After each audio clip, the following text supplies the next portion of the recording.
दोस्तों, पिछले साल अप्रैल के महीने में रामनवमी के समय कुछ लोग पकड़े गए गौ हत्या करते हुए आगरा के शहर में। इसकी वजह से आगरा में उस वक्त कम्युनल हिंसा भी छिड़ गई थी। ये इकलौता ऐसा इंसिडेंट नहीं है। अगस्त 2022 में भी ऐसा ही कुछ हुआ था। उत्तर प्रदेश के कनौज डिस्ट्रिक्ट में एक शिव मंदिर के सामने किसी आदमी ने मीट फेंक दी और उसकी वजह से हिंसा छिड़ गई। ऐसा ही कुछ मई 2020 में भी हुआ था। कोयम्बटूर मंदिर के सामने किसी ने मीट फेंक दी। फरवरी 2024 उत्तर प्रदेश के मुरादाबाद में कुछ लोग गौ हत्या काउस की स्लॉटरिंग करते हुए पकड़े गए। ये सारी खबरें सुनकर एक चीज आपके दिमाग में जरूर आएगी, आखिर ये कौन लोग हैं जो हिंदुओं की भावनाओं को ठेस पहुंचा रहे हैं और हिंदुओं को भड़काने की कोशिश कर रहे हैं। इसका जवाब वो नहीं जो शायद आप सोच रहे हो। पहली खबर का न्यूज आर्टिकल देखिए। यूपी पुलिस के अनुसार गौ हत्या के पीछे असली जिम्मेदार थे हिंदू महासभा के कुछ कार्यकर्ता जो हिंसा भड़काना चाह रहे थे। दूसरी खबर, शिव मंदिर के सामने मीट फिकवाई चंचल त्रिपाठी नाम के एक आदमी ने। इसने एक मुस्लिम कसाई को इसके लिए 10,000 रुपए दिए थे। इसके पीछे कारण था कि वहां के एसएचओ हरिश्याम सिंह के खिलाफ बदला लेना चाह रहा था। तीसरी खबर, कोयम्बटूर के मंदिर के सामने मीट फेंकने वाला आदमी था हरिराम प्रकाश, एक unemployed civil engineering graduate. Police के अनुसार ये मेंटली डिस्टर्ब्ड था। चौथी खबर, गौ हत्या के पीछे मुरादाबाद में यूपी पुलिस ने अरेस्ट किया 4 लोगों को, जिनमें से एक था बजरंग दल का लीडर। ये एक मुसलमान आदमी को एक झूठे केस में फंसाने की कोशिश कर रहे थे, इसलिए इन्होंने खुद गौ हत्या कर दी। हैरानी की बात यह कि ये काम करने के लिए इन्होंने खुद एक मुस्लिम आदमी की मदद ली। इन खबरों के सुनकर अगर आप हैरान हो रहे हो तो आराम से बैठ जाओ। अगले आधे घंटे में जो मैं सुनाने वाला हूं, अपनी आंखें और कान खोलकर ध्यान से सुनना। हमारे देश में एक भयंकर माफिया चलाया जा रहा है व्हाट्सएप और मीडिया के जरिए, जिसका सिर्फ एक मकसद है, सभी हिंदुओं को ब्रेन वॉश करना और तानाशाह के हाथों कठपुतली बना देना। मैंने पिछले वीडियो में समझाया था दोस्तों कि कैसे किसी भी देश का कोई भी डिक्टेटर हो, वो हमेशा देश की मेजॉरिटी कम्युनिटी को अपना टारगेट बनाता है। भारत के केस में मेजॉरिटी कम्युनिटी है हम हिंदुओं की, और हमें ब्रेन वॉश करने के लिए जो व्हाट्सएप पर माफिया चल रहा है वो 4 डिपार्टमेंट्स पर काम करता है। पहला डिपार्टमेंट जो आपके अंदर गर्व और अहंकार भरता है। कहा जाता है कि आप हिंदू कितने महान हो। Specially so called upper caste हिंदुओं को एक गर्व दिया जाता है। चाहे आपने कुछ पर्सनल लाइफ में अचीव किया हो या ना किया हो, आपको कहा जाता है कि आप महान हो क्योंकि आप इस जात, इस धर्म में पैदा हुए हो। हिंदू धर्म में जिस व्यक्ति का जन्म होता है वो व्यक्ति बहुत ही भाग्यशाली होता है। दूसरा डिपार्टमेंट कहता है कि आप पर सदियों से अत्याचार हुआ है, ये देखो आप कितने बड़े विक्टिम हो। तीसरा डिपार्टमेंट, आप खतरे में हो, देखो हमें उन लोगों से खतरा है, वो कभी भी आकर हमें खत्म कर सकते हैं। और चौथा डिपार्टमेंट जो नरेंद्र मोदी को मसीहा बनाता है, आपको कहा जाता है कि अगर आपको कोई बचा सकता है तो सिर्फ वही एक इंसान है जो आपको आकर बचाएंगे, इसलिए सिर्फ उन्हें ही वोट दो। दुनिया का सबसे बेस्ट प्राइम मिनिस्टर है। बाप जो पैदा किया उससे बड़ा मोदी है, उतना वो भगवान है। भगवान भारत के लिए भगवान का वरदान बन के आए हैं। इस वीडियो में तीसरे और चौथे डिपार्टमेंट को गहराई से समझते हैं, ये जानने के लिए कि लोगों को क्या क्या दिखाया जाता है उन्हें ब्रेन वॉश करने के लिए।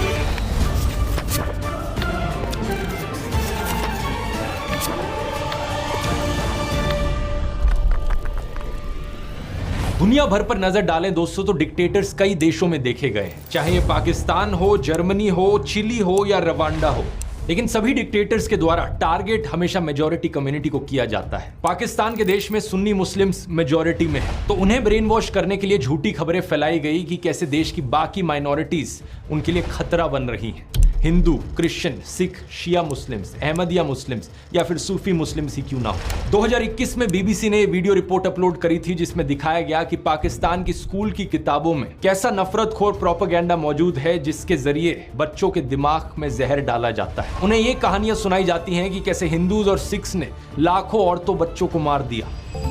मेरे पास मुताला पाकिस्तान बुक है और ये 11वीं और 12वीं जमात के लिए है। पेज नंबर 33 पे ये लिखा हुआ है, इंसानियत दुश्मन हिंदुओं और सिखों ने हजारों बल्कि लाखों औरतों, बच्चों, बूढ़ों और जवानों की इंतहाई बेदर्दगी और संगदिली से कत्ल किया और बेआबरू किया।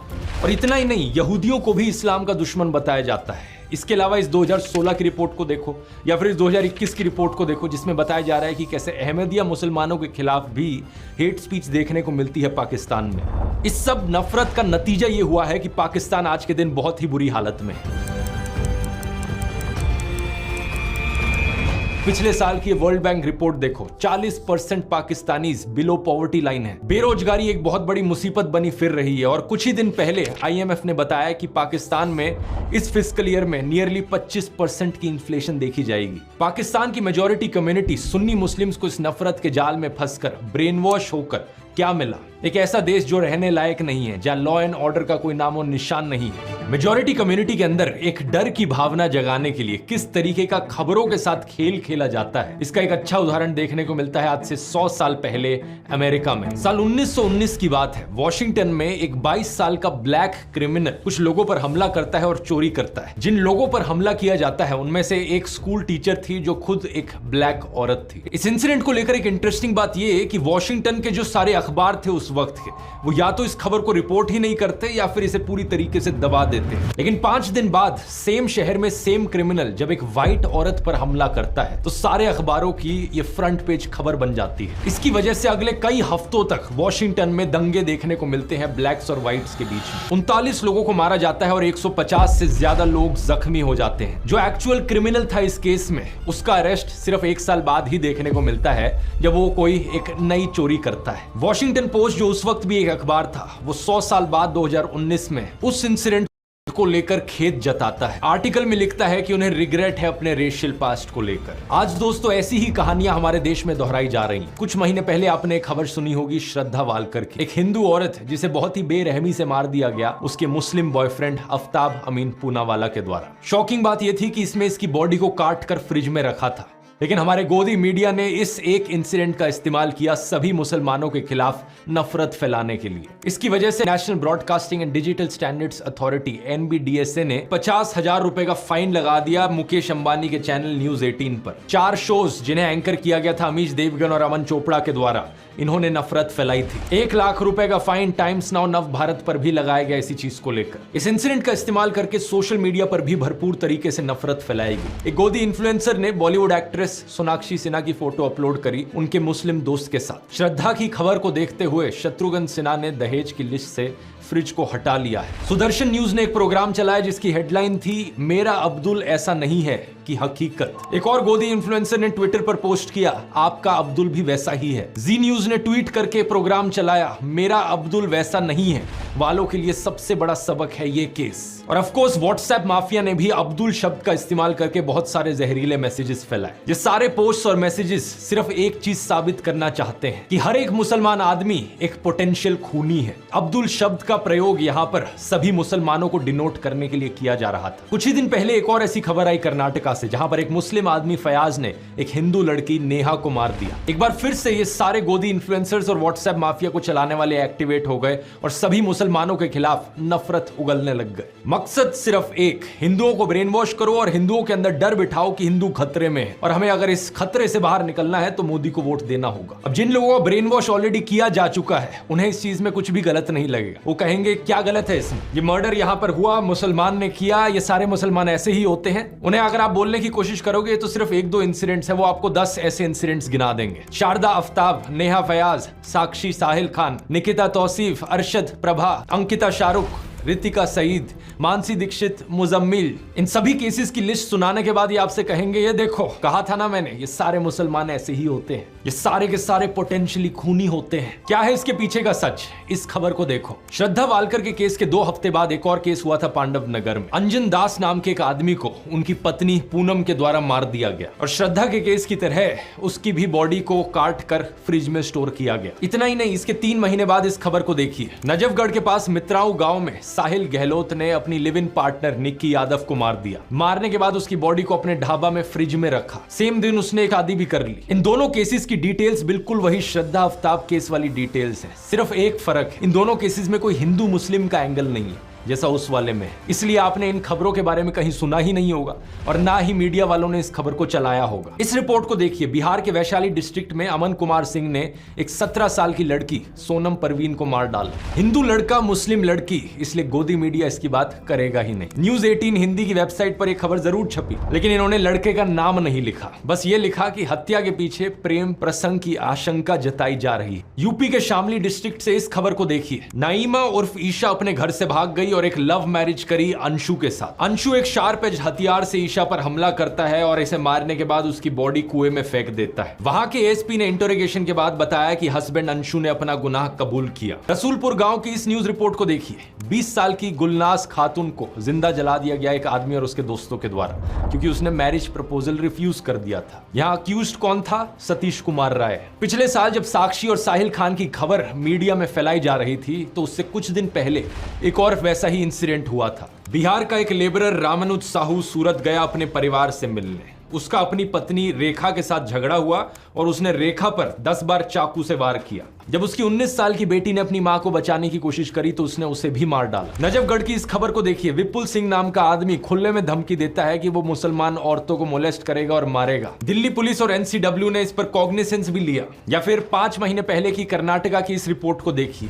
39 साल का आदमी प्रवीण अरुण, इसने अपनी 21 साल की एयर होस्टेस कोलीग आयनाज के साथ दोस्ती करी। जब आयनाज ने इससे कम्युनिकेट करना बंद कर दिया, ये उसके घर में गया और उसे मार डाला। और इसके बाद इसने उसकी मां को भी मार डाला, उसकी बड़ी बहन को भी मार दिया और उसके छोटे भाई 14 साल के उसको भी मार दिया। फिर से हिंदू आदमी है, मुस्लिम औरत है, तो गोदी मीडिया इसकी बात नहीं करेगा, ना ही आपको व्हाट्सएप पर सुनने को मिलेगी। 20 दिन पहले की इस खबर को देख लीजिए। 26 साल की रुखसार उर्फ रिया को उसके लिव इन पार्टनर ने मार डाला और उसकी बॉडी को एक कबर्ड में स्टफ कर दिया। अक्यूज्ड कौन था? विपुल टेलर नाम का आदमी। जब दैनिक जागरण में एक खबर छपी तो इन्होंने लड़की का नाम कहीं मेंशन नहीं किया अपने आर्टिकल में। अब इस खबर को देखिए। बेंगलोर में रहने वाला प्रदीप एक रुखसाना नाम की औरत से संबंध बनाता है। दोनों का साथ में बच्चा होता है। रुखसाना उससे शादी करना चाहती है, लेकिन वो ये नहीं चाहता था, तो उसने रुखसाना का खून कर दिया। ये भी कुछ ही दिन पहले की खबर है कर्नाटका से। मेरा एक ही सवाल है नफरत फैलाने वाले नमूनों से। आपको मैंने इतने सारे केसेस गिना दिए यहाँ पर पिछले 1-2 सालों के, जहां पर हत्या करने वाला एक हिंदू था। तो क्या यहाँ पर यह कहा जा सकता है कि हर हिंदू आदमी यहाँ पर एक पोटेंशियल खूनी है? ऑब्वियसली नहीं कहा जा सकता। देश में 55 से 60 करोड़ हिंदू आदमी रहते हैं। इन 20-30 केसेस को लेकर जनरलाइज नहीं किया जा सकता कि सारे हिंदू लड़के ऐसे होते हैं, और ठीक इसी तरीके से मुसलमानों को भी जनरलाइज नहीं किया जा सकता। देश में रहने वाले करोड़ों मुस्लिम आदमी हैं, सारे के सारे पोटेंशियल किलर नहीं होते। ये एज्यूम करना एक बहुत ही बेवकूफी वाली चीज है और ये आपका नफरत खोर माइंडसेट दिखाती है। अगर आपको ऐसा लगता है तो बड़े अफसोस की बात है, मुझे कहना पड़ रहा है कि आपका ब्रेन वॉश हो चुका है। एनसीआरबी की रिपोर्ट क्राइम इन इंडिया 2022 के अनुसार देश में 4.5 लाख क्राइम्स हुए हैं औरतों के खिलाफ इस 2022 के साल में। इन 4.5 लाख क्राइम्स में से 28,522 एफआईआर्स दर्ज कराई गई मर्डर की, जिनमें से 8,125 फीमेल्स थी। अब एक साल में अगर 8,000 से ज्यादा मर्डर के केसेस हो रहे हैं जहां पर औरतों को मारा जा रहा है, तो ऑब्वियस सी बात है इनमें से कुछ मर्डर्स ऐसे होंगे जो एक मुसलमान आदमी ने किए होंगे, कुछ ऐसे होंगे जो एक हिंदू आदमी ने किए होंगे। हर तरह के परम्यूटेशन कॉम्बिनेशन यहां पर आपको मिल जाएंगे। हिंदू आदमी हिंदू औरत, मुस्लिम आदमी मुस्लिम औरत, हिंदू आदमी मुस्लिम औरत, या मुस्लिम आदमी हिंदू औरत। और सिर्फ हिंदू मुस्लिम ही नहीं, सभी धर्मों के आपको कॉम्बिनेशन मिल जाएंगे, क्योंकि 8,000 यहां पर बहुत बड़ा नंबर होता है। प्रॉब्लम यह है कि जिन लोगों का ब्रेन वॉश हो चुका है उनकी आवाज सिर्फ तब निकलती है जब उन्हें दिखता है कि हत्या करने वाला एक मुस्लिम आदमी था और जिसकी हत्या हुई वो एक हिंदू औरत थी। लेकिन इन सब लोगों के मुंह पर चुप्पी लग जाती है जब दिखता है कि यहाँ एक हिंदू औरत को हिंदू आदमी के द्वारा मारा गया, या फिर एक मुस्लिम औरत को हिंदू आदमी के द्वारा मारा गया। किसी भी नॉर्मल इंसान में अगर इंसानियत है तो वो इन सभी केसेस के खिलाफ आवाज उठाएगा जहां जहां औरतों का अत्याचार हो रहा है। कोई भी सेंसिबल आदमी यहां पर कहेगा सरकार को कि यहां सारे क्राइम्स को क्यों नहीं रोका जाता जो सारी औरतों के खिलाफ हो रहे हैं। असलियत में सॉल्यूशन ढूंढने की जरूरत है इस चीज को लेकर। ऐसा तो होगा नहीं कि पुलिस एक एरिया को सेफ बनाएगी सिर्फ हिंदू औरतों के लिए और मुस्लिम औरतों के लिए वो एरिया अनसेफ रहेगा। अगर किसी एरिया को सेफ बनाना है तो सभी औरतों के लिए वो सेफ बनेगा ना। सेलेक्टिव आउटरीच इन लोगों का सबसे बड़ा हथियार है। अगर आज मैं जस्टिस की डिमांड करता हूं तो मैं नेहा के लिए भी करता हूं और रुखसाना के लिए भी करता हूं। मैं उन सभी हिंदू और मुस्लिम औरतों के लिए जस्टिस की डिमांड करता हूं जिनके खिलाफ अत्याचार हुआ है। पुलिस को यहां पर स्पीडी इन्वेस्टिगेशन करने की जरूरत है। देश भर में अगर पुलिस वालों की कमी है तो स्टेट गवर्नमेंट्स को यहां पर और पुलिस को रिक्रूट करने की जरूरत है। कोर्ट्स अगर धीरे काम करते हैं तो उन्हें फास्ट ट्रैक ट्रायल करने की जरूरत है। तारीख पे तारीख देना उन्हें बंद करना होगा और खून करने वाला चाहे हिंदू हो या मुसलमान हो, उन सबको स्ट्रिक्टेस्ट पनिशमेंट दी जानी चाहिए। अब मैं इन बीजेपी वालों को चैलेंज करता हूं कि ये सेम चीज बोलकर दिखाएं। इनका एक भी नेता, एक भी कार्यकर्ता ये सेम चीज बोल नहीं पाएगा, हिम्मत ही नहीं होगी, क्योंकि अगर इन्होंने ये चीज बोल दी तो इनका पूरा का पूरा सिस्टम खत्म हो जाएगा। हिंदुओं को ब्रेन वॉश करने का इनका यही तरीका है और इसके बिना इनका धंधा ही नहीं चलेगा। अरे किसी और धर्म की औरत को लेकर जस्टिस की डिमांड करे वो तो बहुत दूर की बात है, ये हिंदू औरतों के लिए भी जस्टिस की डिमांड नहीं करेंगे अगर इन्हें दिखा कि बीजेपी इन्वॉल्व है कहीं पर। अगर किसी हिंदू औरत को किसी हिंदू आदमी के द्वारा मारा गया किसी बीजेपी रूल्ड स्टेट में, या किसी कल्प्रिट का कोई बीजेपी कनेक्शन निकल जाए, तो इनके मुंह बिल्कुल बंद हो जाते हैं। दिसंबर 2019 में देख लो क्या हुआ था जब farmer BJP MLA Kuldeep Singh को कॉन्विक्ट किया गया किडनैपिंग और मोलेस्टिंग के केस में। इस केस में बहुत से विटनेसेस की मौत हो गई थी और इनके कार्यकर्ताओं ने क्या किया, इनके सपोर्ट में रैली निकाली थी। विधायक जी सरासर निर्दोष हैं, उनको फंसाया जा रहा है। कुछ महीने पहले एक IIT BHU का केस हुआ जहां पर 3 अक्यूज थे, कुणाल पांडे, सक्षम पटेल और अभिषेक चौहान। ये बीजेपी IT सेल की वाराणसी यूनिट का हिस्सा थे। इन्होंने अपनी फोटोज पोस्ट करी थी JP नड्डा के साथ, अनुराग ठाकुर के साथ, UP CM आदित्यनाथ के साथ। क्या लगता है आपको, यहां पर किसी हिंदू औरत की इन्हें चिंता थी? बिल्कुल नहीं थी, क्योंकि इस केस में इनके खुद के लोगों पर आरोप लगा था बलात्कारी का। उत्तराखंड का ये केस देख लो, 19 साल की अंकिता भंडारी का। ये एक रिजॉर्ट में काम करती थी और इस रिजॉर्ट के owner farmer BJP politician Vinod Arya के बेटे पुलकित आर्या थे। इस पर इल्जाम लगा कि इसने अंकिता को मोलेस्ट किया और उसकी हत्या कर दी। लड़की के पापा को एक से दूसरे पुलिस स्टेशन तक भागना पड़ा FIR रजिस्टर करवाने के लिए। कुछ एक्शन सिर्फ तब लिया गया जब लोकल न्यूज पोर्टल जागो उत्तराखंड में इस मर्डर को हाईलाइट किया था। लेकिन बाद में पता है क्या हुआ, इस न्यूज पोर्टल के जर्नलिस्ट आशुतोष नेगी को ही पुलिस अरेस्ट कर लेती है, ये कहकर कि इसके इंटेंशंस पर हमें शक होता है। अंकिता भी हिंदू थी, लेकिन क्या व्हाट्सएप पर आपने इस मैसेज को पढ़ा? कभी नहीं पढ़ा होगा, क्योंकि इनका माफिया चल रहा है। श्रद्धा वालकर के केस में तो मुस्लिम ऑर्गेनाइजेशन जमात इस्लामी हिंद ने उसे कंडेम भी किया और किलर को लेकर हार्शेस्ट पनिशमेंट भी मांगी।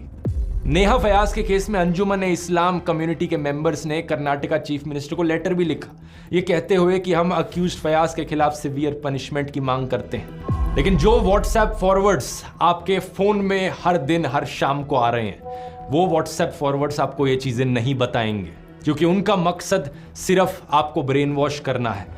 वो सिर्फ आपके दिल के अंदर डर की भावना जगाना चाहते हैं कि आपको डर लगे मुसलमानों से और फिर इस डर के मारे आकर आप मोदी को वोट दो। मुझे बड़ा बुरा लगता है कहते हुए कि हमारे देश के प्रधानमंत्री के पास भी अब और कुछ बचा नहीं है। अब उन्होंने भी अपने भाषणों में ऐसे झूठ फैलाने शुरू कर दिए हैं कि हिंदुओं के अंदर डर बैठे और डर के मारे वो उन्हें वोट करें। ये संपत्ति इकट्ठी करके किसको बांटेंगे? जिनके ज्यादा बच्चे हैं उनको बांटेंगे, घुसपैठियों को बांटेंगे। पहली बात, कांग्रेस के पूरे मैनिफेस्टो में हिंदू और मुस्लिम शब्द का कहीं कोई जिक्र नहीं किया गया है और ना ही वेल्थ रीडिस्ट्रीब्यूशन शब्द आपको ये पूरे मैनिफेस्टो में कहीं मिलेगा। मेरी बात पर यकीन नहीं होता, आप इनका मैनिफेस्टो खुद जाकर देख सकते हो। कांग्रेस की वेबसाइट पर लिंक मैंने डिस्क्रिप्शन में भी डाल दिया है। Ctrl F करके वेल्थ रीडिस्ट्रीब्यूशन सर्च करने की कोशिश करना, कुछ नहीं मिलने वाला। उल्टा कांग्रेस के मैनिफेस्टो में बात करी गई है एजुकेशन की, हेल्थ केयर की, रोजगार की। इन्होंने कहा है कि ये 22 करोड़ लोगों को गरीबी से बाहर निकालेंगे, करोड़ों नौकरियां देंगे। राहुल गांधी ने अपनी स्पीच में भी ऐसा ही कहा था कि जितने रुपए नरेंद्र मोदी ने अडानी को दिए उतने रुपए ये गरीबों को देंगे, मजदूरों को, किसानों को और युवाओं को देंगे। जितना पैसा उन्होंने अरबपतियों को दिया उतना पैसा हम गरीबों को, पिछड़ों को, दलितों को, आदिवासियों को उठा के दे देंगे। दूसरी बात, प्रधानमंत्री ने बड़ी बेशर्मी से मुस्लिम्स पर वही स्टीरियोटाइप थोप दिया जो इनके व्हाट्सएप माफिया में फैलाया जाता है कि ये मुसलमान तो हमेशा ज्यादा बच्चे पैदा करते हैं। क्या प्रधानमंत्री ये खुद 5 भाई बहन नहीं है क्या? यूपी चीफ मिनिस्टर आदित्यनाथ को देख लो, उनके खुद 3 भाई और 3 बहन है। ये जो परसेप्शन बनाया जाता है कि मुसलमान ज्यादा बच्चे पैदा करते हैं, ये बिल्कुल बकवास परसेप्शन है, क्योंकि सरकारी रिपोर्ट्स को आप देखोगे तो ज्यादा बच्चे पैदा करना इसका फीमेल लिटरेसी से रिलेशन है। लक्षद्वीप में 96% लोग मुस्लिम है, लेकिन वहां की फीमेल लिटरेसी हाई है, इसलिए वहां का फर्टिलिटी रेट बहुत कम है। ऑन एवरेज लक्षद्वीप में एक औरत सिर्फ 1.4 बच्चे पैदा करती है, लेकिन देश भर में यह एवरेज 2 पर है। अब बिहार जैसी स्टेट को देख लो जहां पर फीमेल लिटरेसी सबसे कम है, इसलिए बिहार बर्थ रेट में सबसे ऊपर है। कुछ जगहों पर ये जो लोकलाइज ट्रेंड देखने को मिलता है जहां मुस्लिम्स का फर्टिलिटी रेट थोड़ा सा ज्यादा है बाकी रिलीजन से, इसके पीछे कारण भी लिटरेसी रेट है, क्योंकि हिस्टोरिकली मुस्लिम्स का लिटरेसी रेट हमेशा थोड़ा सा पीछे था, लेकिन अब मुस्लिम्स का बर्थ रेट सबसे तेजी से कम हो रहा है। लेकिन प्रधानमंत्री मोदी को इन फैक्ट से क्या फर्क पड़ता है? उनका तो एक ही फंडा है, झूठ बोलो, झूठ बोलो, झूठ बोलो।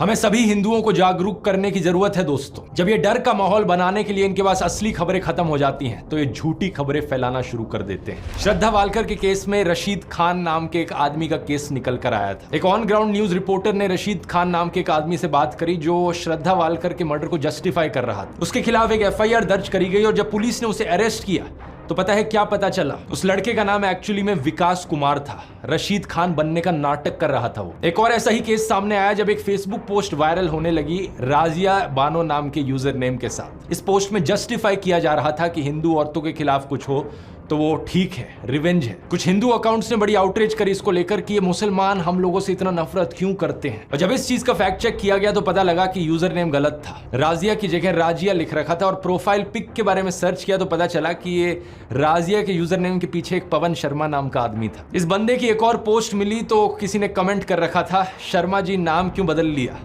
तो उस आदमी ने लाफिंग इमोजीज के साथ रिप्लाई किया, पवन भाई अब मुल्ली बनोगे क्या? सॉरी मुल्ला। और इसने रिप्लाई किया, just wait and watch dear. कुछ लोग नफरत के पागलपन में इतने अंधे हो गए हैं कि ये खुद से नफरत की खबरें फैलाते हैं ताकि इंजाम वहां मुसलमानों पर डाला जा सके, उनकी इमेज को बदनाम किया जा सके। वीडियो के शुरू में मैंने आपको ऐसे ही कुछ किस्से सुनाए थे जहां पर बजरंग दल और हिंदू महासभा के मेंबर्स ने जाकर गौ हत्या करी, और वो भी इसलिए ताकि किसी मुसलमान पर इंजाम डाला जा सके कहकर कि ये देखो ये मुसलमान लोग हैं जो हमारी गौ माता की हत्या करते हैं। यहां पर एक बहुत बहुत बड़ा खेल खेला जा रहा है दोस्तों। झूठी खबरें कितनी ज्यादा फैलाई जा रही हैं आप यकीन नहीं करोगे। एक यूजर अभिषेक कुमार अपने आप को मोदी का परिवार कहते हैं, ये वीडियो शेयर करते हैं जहां पर कुछ लड़कियां एक आदमी के पीछे भागकर उसे डंडों से मार रही हैं। लिखा जाता है वीडियो कहां से है ये पता नहीं, लेकिन ये देखकर बहुत अच्छा लगा कि हिंदू बेटियों ने लव जिहादियों को सबक सिखाना शुरू कर दिया है। अगर सर्च करके देखोगे वीडियो कहां से है, उत्तर प्रदेश का ये इंसिडेंट है 2018 का, और जिस आदमी को मारा जा रहा है उसका नाम है कपिल चौहान,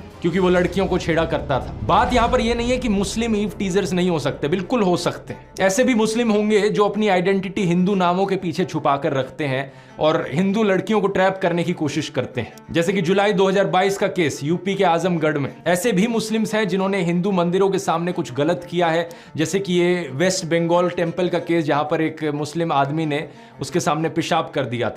लेकिन बात मैं यहां पर यह कहना चाह रहा हूं कि लॉ एंड ऑर्डर हमेशा काम करना चाहिए, हर इंसान को पनिशमेंट मिलनी चाहिए, लेकिन आपको जो दिखाया जा रहा है वो सिर्फ एक साइड की खबरें दिखाई जा रही हैं। और ये जो नफरत फैलाई जा रही है ये सिर्फ मुसलमानों के खिलाफ नहीं है, बल्कि बीजेपी के खिलाफ जो भी आवाज उठाता है उसके खिलाफ सिमिलर तरीके से कैंपेन चलाई जाती है। एग्जाम्पल लेकर देख लो कांग्रेस का। ये खबर सुनी आपने कि कांग्रेस लीडर रशीद अलवी ने राम भक्तों को राक्षस कहकर बुलाया। सिर्फ व्हाट्सएप पर ही नहीं बल्कि इस खबर को तो कई गोदी मीडिया वालों ने भी चलाया था। After Salman Khurshid, another Congress leader sparks a row. Congress neta Alvi compares those chanting Ram Bhakts to demon. Rashid Alvi साहब ने बोला कि ये जो जय श्री राम बोलते हैं ये सब राक्षस है, लेकिन ये सरासर झूठी खबर थी। सच बात यह है कि रशीद अलवी एक्चुअली में बात कर रहे थे रामायण की, जब मेघनाथ से लड़ते हुए लक्ष्मण अनकॉन्शियस हो जाते हैं और हनुमान उनके लिए जड़ी बूटी लेकर आते हैं। रावण कुछ राक्षसों को भेजता है जो अपने आप को एक साधु की तरह डिस्गाइज कर लेते हैं, कुछ ऐसे राक्षस जो खुद जय श्री राम का नारा लगाते हैं।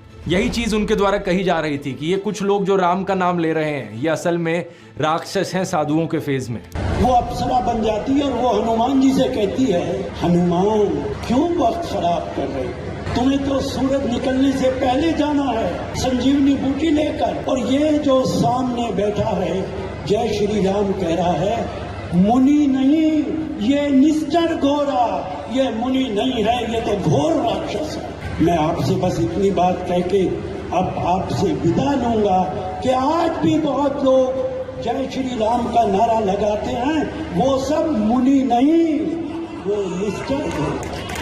बीजेपी वाले ये बात जानते थे, लेकिन जानबूझ के इनकी स्टेटमेंट को क्लिप किया गया ये दिखाने के लिए कि कांग्रेस मुसलमानों के साथ है, हिंदुओं के खिलाफ बोलती है। रवीश कुमार के साथ भी ये चीज अक्सर करी जाती है। दिल्ली में जब दंगे भड़के थे, शाहरुख नाम के एक आदमी ने गोलियां चलाई थी। व्हाट्सएप पर एक क्लिप काट कर डाली जाती है जिसके ऊपर नीचे कैप्शन लिखा जाता है, आतंकी शाहरुख को बचाने के लिए रवीश ने बताया उसे ब्राह्मण अनुराग मिश्रा। जो ओरिजिनल अनएडिटेड वीडियो है वहां पर रवीश कुमार कह रहे हैं अभी भी जरूरत है कि पुलिस इसकी पहचान को लेकर दोबारा बोले। पुलिस साफ कहती है कि शाहरुख है, मगर आप सोशल मीडिया में देखिए अनुराग मिश्रा बताया जा रहा है। अभी भी जरूरत है कि पुलिस इसकी पहचान को लेकर दोबारा बोले। इसके बाद एक एनडीटीवी रिपोर्टर खुद पुलिस से बात करते हैं और कंफर्म करते हैं कि इस आदमी का नाम शाहरुख ही है। नाम को लेकर कोई स्पष्टीकरण आया है कि नाम क्या है? तो शाहरुख नाम है उसका। एक और झूठ फैलाया जाता है कि रवीश कुमार कभी कश्मीरी पंडितों की बात नहीं करेंगे, जबकि उन्होंने कई बार एपिसोड्स बनाए हैं कश्मीरी पंडित पर, 12 साल पहले से लेकर एज रिसेंट एज 3 महीने पहले। लेकिन क्या फर्क पड़ता है, व्हाट्सएप पर जब लोगों को ब्रेन वॉश करना है तो उसके लिए कुछ भी बोल दो। एक और एक्यूजेशन जो इनके खिलाफ उठाई जाती है कि ये कभी कांग्रेस के खिलाफ नहीं बोलते, लेकिन 2014 से पहले की इनकी ये क्लिप देखो, कई रिपोर्ट्स मिल जाएंगी जब ये मनमोहन सिंह की सरकार के खिलाफ आवाज उठा रहे हैं। पिछले अगस्त में अयाज झांसवी के शेर से जवाब दिया था, तब कोयला घोटाले के आरोपों की आंच उनकी सरकार पर आ रही थी। 7 महीने बाद मनमोहन सिंह ने उन सवालों का जवाब दिया या अपनी आबरू के लिए खामोशी तोड़ी है। एस्बेस्टस के इसी तरह के हजारों कमरे गांव की जमीन पर बना दिए गए और मजदूरों को बोरी में आलू की तरह इनमें ठूंस कर रख दिया गया। अब मेरे खिलाफ भी ये लोग ऐसे ही झूठ फैलाते हैं। इस व्हाट्सएप मैसेज को देखो, पता नहीं कितनी बार इन्होंने इस व्हाट्सएप मैसेज को अपने ग्रुप्स पे बार बार फॉरवर्ड किया है। लिखते हैं कि मैं एक हिंदू ही नहीं हूं, मेरा नाम ध्रुव राठी नहीं है, मेरा असली नाम है बदरू रशीद। और इतना ही नहीं, इन्होंने मेरी वाइफ यूली को भी पाकिस्तानी बना दिया। और नीचे देखो क्या क्या बकवास लिख रखी है कि यहाँ पे पाकिस्तानी आर्मी का कनेक्शन है, ISI है, अमेरिका है, दाऊद इब्राहिम का कनेक्शन है। क्या बकवास लिखते हैं, मुझे सुनकर हंसी आती है, आपको भी हंसी आ रही होगी, लेकिन इसके पीछे का एजेंडा देखो क्या है। जो भी बीजेपी के खिलाफ बोलने की कोशिश करता है उसे किसी ना किसी तरीके से मुसलमान बना दो, पाकिस्तानी बना दो, क्योंकि जो ओवरऑल गेम यहाँ पर खेला जा रहा है वो यही है कि हिंदुओं के अंदर डर बैठाना है। और जो भी इनके खिलाफ बोले, अगर कोई वो हिंदू बोल दे ना इनके खिलाफ, तो वो हिंदू हो ही नहीं सकता। ये अपने फॉलोअर्स को, अपने ब्रेन वॉश लोगों को यही दिखाना चाहते हैं कि जो भी वहां से आवाज उठा रहा है इनके खिलाफ वो हिंदू नहीं है, वो सिर्फ मुस्लिम लोग हैं। जो झूठ ये फैलाते हैं उसे ये डबल चेक भी नहीं करते। एक ये मैसेज था इनका जो फैलाया जा रहा था, अभी कुछ दिन पहले एक ये दूसरा मैसेज है इनका जो ये फैला रहे हैं। इस ट्वीट को देखो, इसके अनुसार तो मेरे फादर इन लॉ है एक्चुअली में पाकिस्तानी सिटीजन, यानी कि यूली के पापा।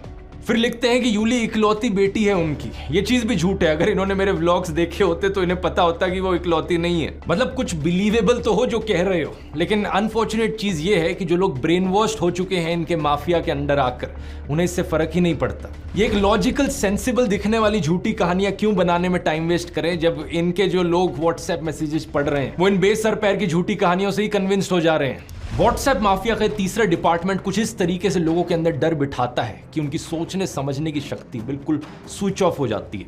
इसलिए बहुत जरूरी है लोगों को जागरूक करना इस चीज के बारे में, स्पेशली हिंदू लोगों को जागरूक करना, क्योंकि अगर किसी को सबसे ज्यादा बेवकूफ बनाया जा रहा है यहां पर, तो वो हम हिंदुओं को बनाया जा रहा है। इस माफिया के 2 और डिपार्टमेंट्स बचते हैं। आने वाले वीडियोस में उनको भी गहराई से समझेंगे, लेकिन तब तक काम रुकना नहीं चाहिए। हमारा ये संघर्ष देश के संविधान को बचाने के लिए है, देश के लोकतंत्र को बचाने के लिए। और अगर आप उन लोगों में से हो जिन्हें अभी भी लगता है कि नहीं देश में सब ठीक चल रहा है, देश में कोई तानाशाही नहीं है, तो जरा कुछ दिन पहले की इस खबर को देख लो जरा। सूरत की लोकसभा सीट पर क्या हुआ, कांग्रेस के कैंडिडेट को डिस्क्वालीफाई कर दिया गया और वहां बाकी 8 कैंडिडेट्स ने किसी ना किसी बहाने से विड्रॉ कर लिया, यानी कि इलेक्शन होने से पहले ही बीजेपी ने यह सीट जीत ली। इमेजिन कर सकते हो दोस्तों, लाखों लोग जो सूरत में रहते हैं उनका लोकतांत्रिक अधिकार उनसे इस तरीके से छीन लिया गया। इतना ही नहीं, अरुणाचल प्रदेश में भी ऐसा ही कुछ हुआ। बीजेपी ने 10 सीटें ऑलरेडी जीत ली वहां पर इलेक्शन होने से पहले ही। और इस खबर को देखो, जहां पर दिल्ली में वो चुनाव हारने वाले थे उन्होंने इलेक्शन ही नहीं होने दी एमसीडी की। इससे पहले चंडीगढ़ की इलेक्शन में सीधा सीधा फ्रॉड करने की कोशिश करी गई थी बीजेपी को जिताने के लिए।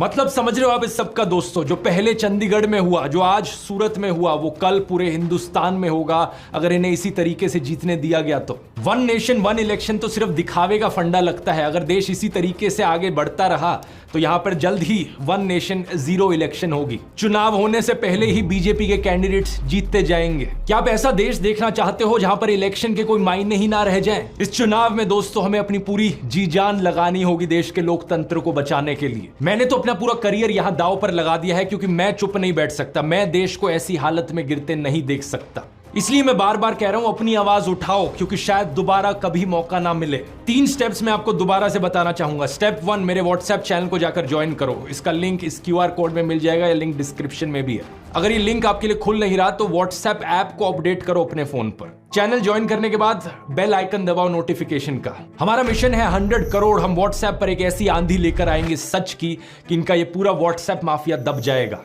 स्टेप 2, वोट करना मत भूलना। वोट करना बहुत बहुत जरूरी है। अपने परिवार में, अपने दोस्तों तक ये चीजें पहुंचाओ। और स्टेप 3, जितना आप अपने आसपास के लोगों को जागरूक कर सकते हो करो। वीडियोस बना के करो, या घरों से बाहर निकलो, गांव में जाओ, मोहल्लों में जाओ, सड़कों पर घूमो, लोगों तक ये संदेश पहुंचाओ कि देश कितना खतरे में है। मुझे नहीं पता अंत में हमारी ये कोशिश सफल होगी या नहीं, लेकिन एक बात जरूर पता है मुझे, मैं अपने आप पर हमेशा गर्व करूंगा कि मैं चुप नहीं बैठा रहा।